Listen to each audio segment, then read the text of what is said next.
Yeah. So I'm extremely sorry. I haven't seen that we are on mute. Sorry for that. So yeah, we are going to start it again. We are discussing sterilization. Now my voice is clear. Yes, sir. Okay. Okay, sir. Yeah. Thanks a lot. Uh, yeah. So we are discussing about different methods of sterilization. We have seen what is sterilization and what is disinfectant, what is antiseptics, and what is aseptic nature, right? What is aseptic processing, and all other things we have discussed. Sterilization is generally it's a process of, we can say, removing of the pathogens, removing of microbes, removing of bacteria is generally called as sterilization, right? The disinfecting means it is killing the microorganisms or the causative organisms, especially from the surfaces of the objects. It's called disinfectant. And the chemicals used to do this is called disinfectant. And antiseptics are generally used to kill the bacteria or the pathogens from living organisms. So disinfectant key, antiseptic key difference is disinfectants are used on things. It's on used on that non-living beings, and antiseptics are used on living people. That's the only Yes. difference what we have. Then we started discussing about the methods of sterilization. We have generally one, two, three, four methods of sterilization. One is physical method. And dry heat sterilization ఉంటుందండి. Dry heat sterilization means we are going to use hot air oven here, right? And moist heat sterilization means we are going to use autoclaving here, right? So dry heat sterilization low, hot air ovens, moist heat sterilization low, autoclaves ని వాడుతుంది. And the conditions of autoclave and everything, I hope you know, 15 lb pressure, 15 minutes, right? And 121 degrees centigrade is the general condition of the uh, oven what we are going to use, right? Sorry, not oven, autoclave. Then we have radiation type of sterilization. This is also called cold sterilization, and physical sterilization is called thermal sterilization because you are heating it. Cold sterilization, no, you are not heating, but you're using UV light and ionizing radiations for sterilization technique, right? So here the two types of radiations we are using. One is UV light and there is gamma radiation. Then we have filtration type. In filtration type, we are using membrane filters to filter the thermolayable drugs or the substances while preparing, right? Enzymes, hormones, or some other kind of drugs who are thermolayable, thermosensitive. If we heat them, they are going to destroy or deteriorate it. In such cases, we are going to use filtration, and it's a very, very important in while preparing of parent pearls, while preparing of eye drops and many other places we are going to use filtration type of sterilization. Then chemical method is also there. We use a lot of chemicals like fumigation technique and other methods. We are going to use different chemicals to sterilize. Next, radiation load, two types only. Like we said, UV. Generally, we use UV for sterilizing the rooms. Entire rooms we'll use UV light, and if you just switch on the light for some time, wherever the light reaches, it will disinfect that particular area. But the problem with this is it has very poor penetration power. So the places where the light cannot reach generally cannot sterilize. So that's the major problem with the UV light sterilization or radiation type of sterilization. Next type of sterilization is ionizing radiation. So in ionizing radiation, generally we use gamma radiation. The source of gamma radiation is cobalt 60 and it has greater energy than the UV light. That's the reason why cobalt 60 is used for ionization. Mainly it's used in industries and it is used for sterilization of, note down, disposal plastic, syringes, gloves, specimens, containers and Petri dishes. ఇలాంటి వాటన్నిటిని sterilise చేయడానికి use చేసేది ఏంటంటే ionisation radiation. వీటిని తీసుకెళ్లి మీరు thermal sterilise చేశారనుకోండి, అవన్నీ కరిగిపోతాయి. Because all these disposable plastics and the gloves are made up of rubber, plastic, and all. So the Sir, sterilization technique should change. sir, one second, sir. Yes, Cobalt 60 అంటే పైన 60 అనేది దాని molecular weight sir అది. Cobalt isotopes అండి అంటే అది. అవును. ఆ 29 cobalt సింబల్ 60 కదా, 30 isotope జింక్. radiations వాడతాం. Yeah, yeah. Okay, isotope. Okay sir. Good evening. Okay sir, thank you.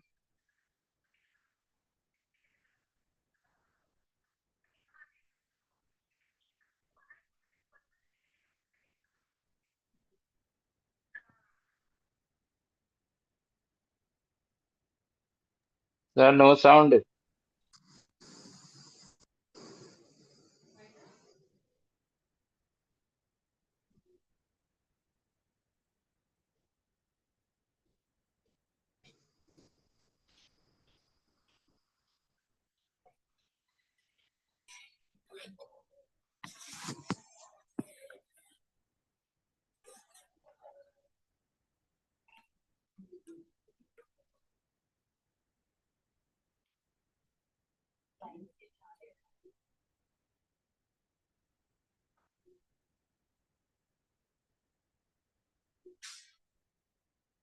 Hello.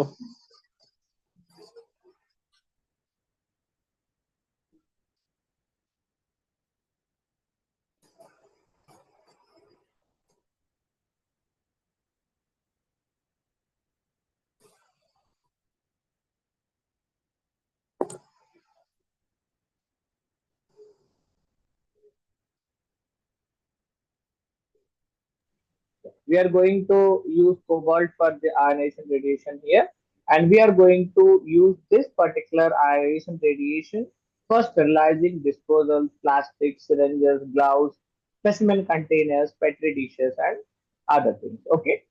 So next type of sterilization is filtration method.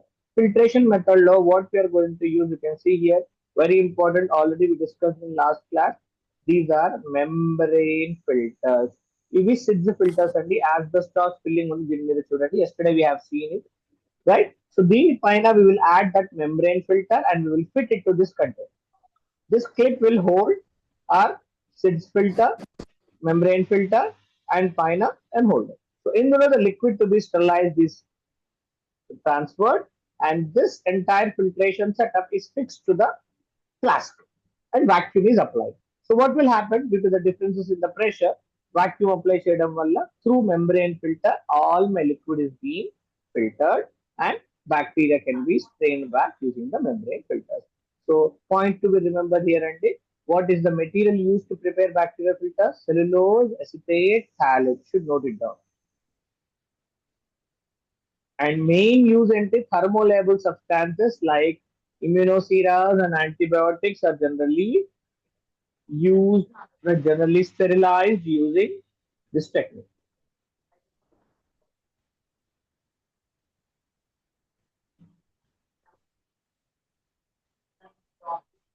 Okay, please note down.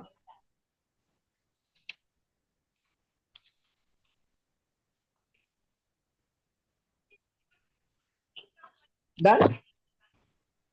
Yes sir. Yeah. One thing to be remembered: the recommended filter size should be 0.22 microns in order to filter the bacteria. If not, it's not possible. So each slide will be three things you should remember. Four things in fact. One, membrane filters are made up of cellulose acetate. Number two, thermolabile substances like sera, serum products, antibiotics are generally filtered using bacterial filters. Number three, bacteria in small size like chlamydia and mycoplasmas generally are used to filter using this method. And the last point is the size of the filter should be 0.22 microns. It is చాలా important. So these are the certain,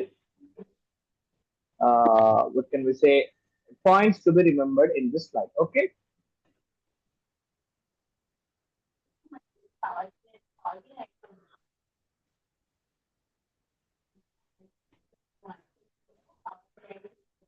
Then,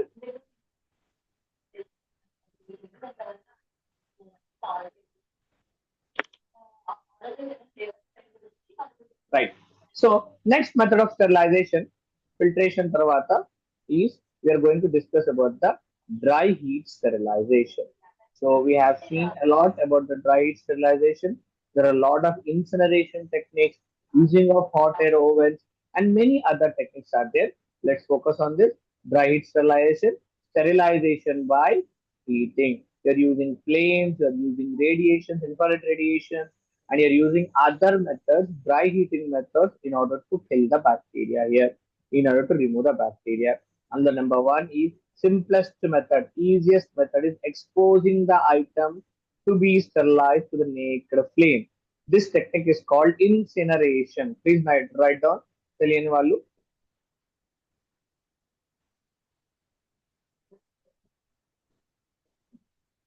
incineration. I wrote on the screen, you can see. Incineration అంటే burning directly in the flame. Generally మనం during microbiology lab లో, biotechnology lab లో ఏం చేస్తామంటే అండి, spatulas కావచ్చు, లేదా ఇనాకులం కోసం వాడిన చిన్న స్పీకింగ్ కోసం వాడే అవి కావచ్చు, simply will dip it in ethanol and burn it in the flame. So that by burning this in the flame, what will happen? Incineration will kill the bacteria. So knives, blades, bacterial loops, burners, all other things are generally used or generally sterilized using this technique. Okay, incineration. Next, one more technique is using of hot air oven. Hot air oven ఎక్కడ వాడుతున్నాం, ఎలా వాడుతున్నాము, ఎంత temperature, one High sixty temperature. Degree centigrade దాకా వాడుతున్నాము for 1 hour. So if you want to sterilize using hot air oven, we are going to use it at 160 degrees centigrade for 1 hour in order to get sterilized. It has electric elements in the chamber, source of heating, and a fan to circulate the hot air. So the chamber will uniformly be heated up, and chamber lo ekkada pettina gaani the material will be dry. So generally glassware, powders, and other items which that are lacking water is generally used for this thing. Like generally sterilized using hot air oven. So you should remember, dry cotton never be used in hot air oven. Like surgicals are not like heated in hot air oven because ఏమైతుందంటే they will catch the fire. So అలాంటి substances we are not going to use. So depending on the type of the material and nature of the material also, sterilization technique changes. Depending on the place you are sterilizing, thing you are sterilizing also, sterilization technique changes. No one will take knives and blades and keep it in the hot air oven, or keep them in autoclave. They will simply go for incineration. They just directly burning in the hot air. And especially if you are using hot air oven, 1 hour daka we'll use metal products, glassware, powders, and other kinds. Especially these things are being used. Okay. Next, Andy, moist heat sterilization, very, very, very, very important. It uses hot water, steam, and moisture, right, to kill the bacteria. So, hot water, moist heat kills microorganisms by denaturing process. How moist heat is used to kill the bacteria? And it is denaturing process of protein. So, I will note just follow. So, boiling, generally, it's a quite common method of sterilization. Water ఏం చేస్తామండి, మనం boil చేస్తాం, boil చేసి బ్యాక్టీరియాని చంపేస్తాం. And it's easiest domestic way of sterilization. Next, tyndallization, named by the John Tyndall, is a lengthy process designated to reduce the level of activity of sporulating bacteria that are left by simple boiling water method. So the second method in the moist heat sterilization is tyndallization. Scientist behind it is John Tyndall. గుర్తుపెట్టుకోండి. Sporulating bacteria ni remove చేయడానికి through boiling water we use this technique. Okay. Next we have moist sterilization of pasteurization. So please read it. What is pasteurization? Louis Pasteur.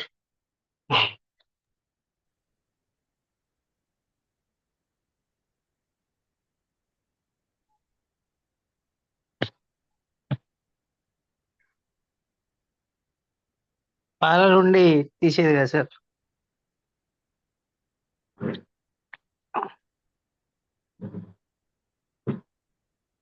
Hello.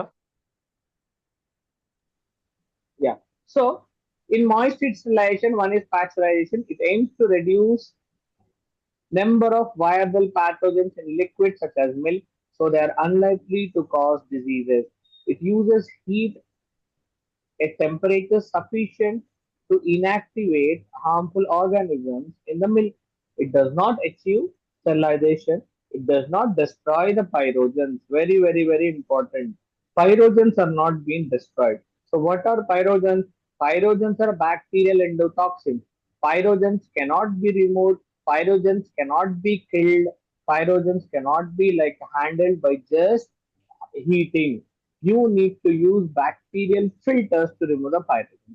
So anyhow, the temperature may be around 138 degrees centigrade for a 140. fraction of seconds. Kabatti, sterilization is entirely not achieved. In order to achieve sterilization entirely, you need to remove the pyrogens also. So 71.7 degrees for 15 to 20 seconds and 62 degrees for 30 minutes దాకే pasteurization లో జరుగుతుంది. So these temperatures and the time should be noted. Please note it down.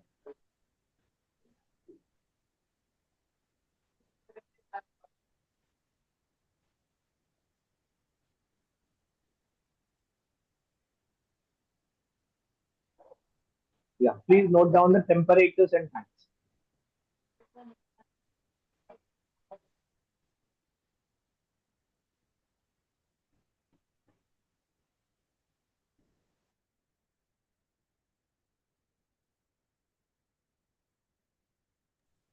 Okay, shall we go to next slide? Yes, sir. Okay, sir. Yeah. So next is very very important, autoclaving, one of the moist heat sterilization technique. There are number of autoclaves with different sizes and with different shapes, horizontal type, vertical type, and many more longitudinal type. So any autoclave generally they work as a pressure cooker. In autoclaving, what we will do, we will maintain the temperature to 121 degrees centigrade for 15 to 20 minutes, and we will maintain the pressure at 15 lb. So this is the important thing. So autoclave works under the same principle as pressure cooker, where water boils at increased atmospheric pressure. That is, because of increased pressure, the boiling point of water is less than 100 degrees. Autoclave is a tough double-walled chamber in which air is replaced by pure saturated steam under the pressure. So air is not there, completely high pressure steam will be there. Usual temperature achieved is at 121 degrees centigrade at 15 lb pressure, and if this condition they are maintained for 15 to 20 minutes to get complete sterilized results. So the time for sterilization can be further reduced, but the temperature should be 121 degrees and the pressure should be 15 lb pressure. So this is about the autoclave. Write it fastly. Conditions: 121 degrees centigrade, 15 to 20 minutes,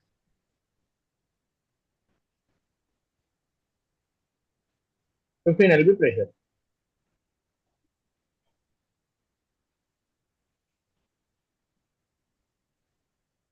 Got it?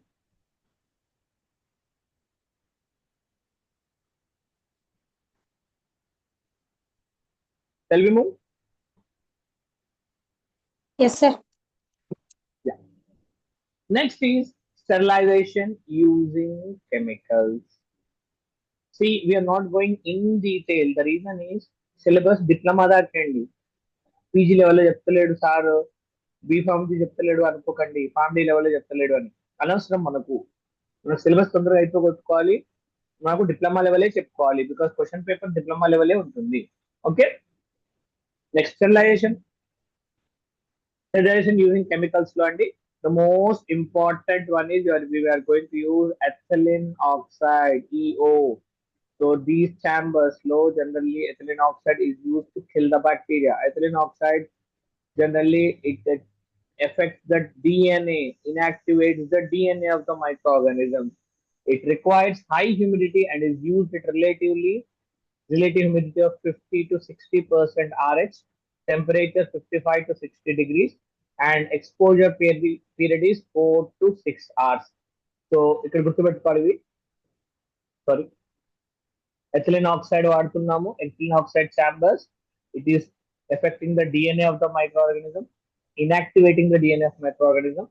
Conditions are 50 to 60 RH rate humidity, 55 to 60 degrees temperature, and 4 to 6 hours of time. Please note it.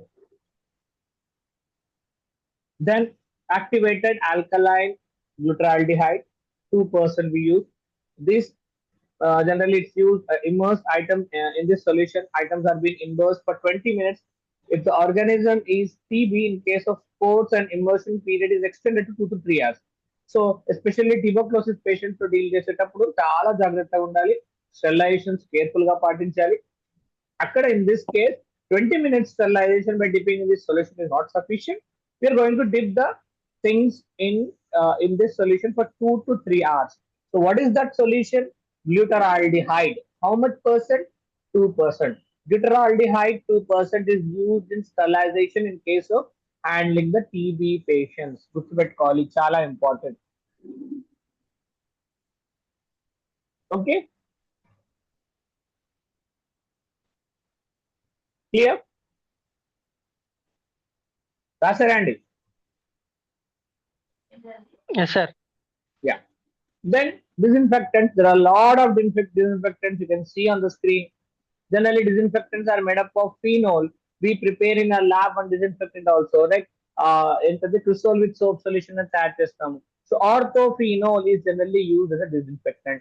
Hexachlorophene is also used as disinfectant, and triclosan is also used as a disinfectant. Please note down these examples, very very important. So generally, what does phenols will do? They will injure the plasma membrane, inactivate the enzyme, or denature the protein. They are stable, persistent, and are not sensitive to organic matter. So phenols and phenol derivatives, phenolics, are generally used as a disinfectant. Okay, so orthophenol is very very important disinfectant used, like hexachloroprene and triclosan is also used. Then chemicals, so alcohol is also very very important. Ethanol and IPA, isopropyl alcohol or isopropanol, rubbing alcohol are generally used as disinfectants. I hope you remember అందరూ sanitizers వాడారండి during COVID and all. So sanitizer is made up of IPA. I don't know whether you know it or not. Right? Isopropyl alcohol, దీన్ని rubbing alcohol అని కూడా అంటాము. But just we'll add some sort of perfumes in it, and even some sort of, what can we say, glycerin and humectant, so that the drying, immediate drying, can be prevented. So isopropyl alcohol are hand sanitizer. So chemicals used while sanitization or disinfectant is one more chemical is ethyl alcohol. So they are bactericidal, fungicidal, but are not effective against endospores or non-enveloped virus. Alcohol enhances the effectiveness of other chemical agents also. So this is the second chemical which is used as a disinfectant or sterilizing agent. So one is the like phenols or phenol derivatives, and other is alcohol. Okay. Then there are a lot of other disinfectants like biguanides. So in biguanides, chlorohexidine is used. Even chlorohexidine mouthwashes are available, right? I hope you know it's frequently used for surgical skin preparation, surgical hand scrubs, and other things. Then halogens are also used chemicals for disinfectant because of their oxidizing power. Like iodine is very strong oxidizing agent. మనం చిన్నప్పుడు first year DGP lab లో చేసామండి. Betadine మన ఏమంటారు దాన్ని compound iodine ointment తయారు చేసాము, right. లైగాల్ solution అని తయారు చేస్తాం. Strong and aqueous iodine solutions తయారు చేస్తాము. Aqueous iodine solution we use for simple goiter treatment for deficiency of iodine in thyroid, but the strong iodine solution is generally used as a disinfectant. పాతకాలంలో government హాస్పిటల్కి వెళ్తే దెబ్బలు తగిలి they use to apply blue colour substance. చిన్నప్పుడు మనం ఇంక్ అనుకొని పెద్ద స్కూల్లో దెబ్బలు తగిలితే ఇంకులు పూసుకునేది. So that's not ink, that's an iodine solution. It's a strong iodine solution. It's a very good disinfectant. So it's effective against all kind of bacteria, many endospores, fungi, and even some kind of viruses. Examples are isodine and betadine. ఇప్పటికి కూడా the most popular ointment in case of like wounds and other kind of things is betadine ointment, povidone iodine ointment. ఆ బిటడిన్ ointment లో market లో దొరికే పొవిడిన్ iodine ointment లో కూడా ఉండేది ఏంటిదండి, అయోడిన్. ఆ పొవిడిన్ లో బిటడిన్ లో ఒక ప్లస్ థింగ్ ఏంటంటే నాన్ స్టేడింగ్ అయోడిన్ ఆయింట్మెంట్ ఉంటుంది అక్కడ. Generally what happens, iodine has an ability of staining. So in order to avoid that ability, the nature of staining, we are going to mix iodine with the polyiodides. We'll take, if you want to prepare the iodine ointment, betadine ointment, you will take iodine, dissolve. Generally, iodine solubility is very less in the water, so you will not dissolve the iodine in the water. You will take the iodine, keep it aside in iodine flask. Why iodine flask? Because iodine is volatile in nature. Then you will take potassium iodide, which is like crystalline, like salt. Then you will mix it in water. Potassium iodide is freely soluble in water. When you mix potassium iodide in the water, you will get potassium iodide solution. In this solution, you're going to add iodine crystals. Then immediately polyiodide complex is formed. Polyiodide complex generally doesn't stain, and its stability is more when compared to iodine, and even it doesn't have that particular volatile nature. So polyiodides are one of the method in order to prevent the staining. ఇంకోటి కూడా preparation of non staining iodine ointment లో chemical method లో చదువుతామండి.